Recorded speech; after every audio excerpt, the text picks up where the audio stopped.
Hello, I'm Mason Ward. Joe Torre once said, "In regards to steroids, I think we're all to blame, all of baseball. I never realized how far-reaching this problem has been. In the past 10 years, there has been no bigger debate in baseball than should steroid users be allowed to be in the MLB Hall of Fame. Steroid users should not be inducted into the Hall of Fame, and we should do everything in our power to get rid of steroid use in the game. I've played baseball all my life and am a student of the game.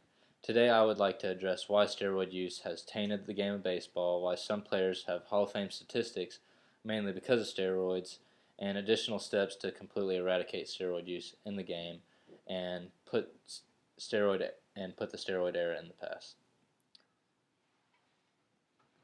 The steroid era roughly started in the 1980s and ended in the early 2000s. This era is known to many as the dark time in Major League Baseball.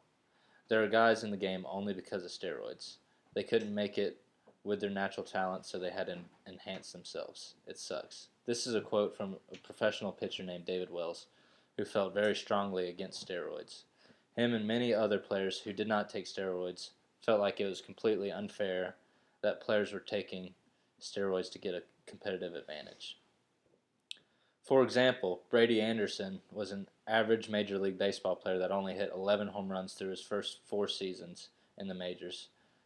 All of a sudden, in 1996, when it was widely known that he had just taken steroids, he hit 50 home runs.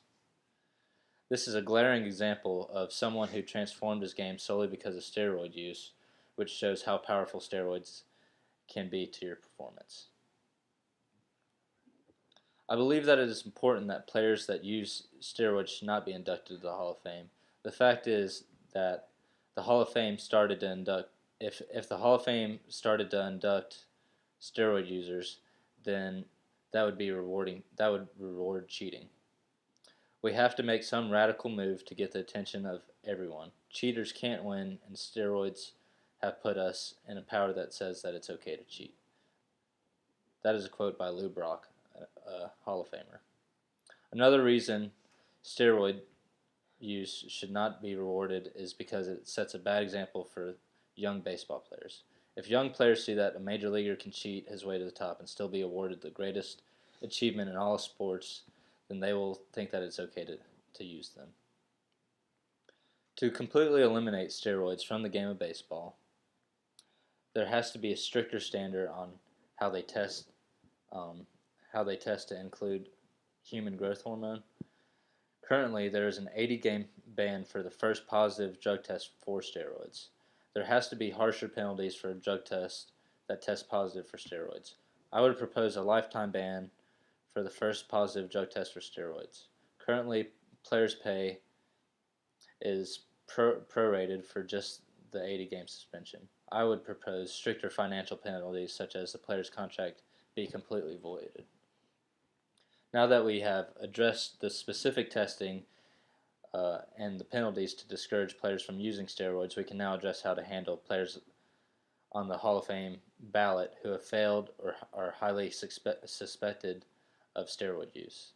The people who have tested positive for steroid use should not be allowed to be in the Hall of Fame under any circumstances, as it is completely unfair to the players who did it the right way.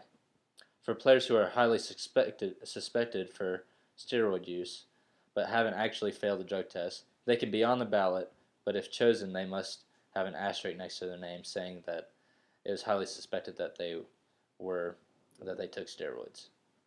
In conclusion, there is no reason for steroid use in the game of baseball.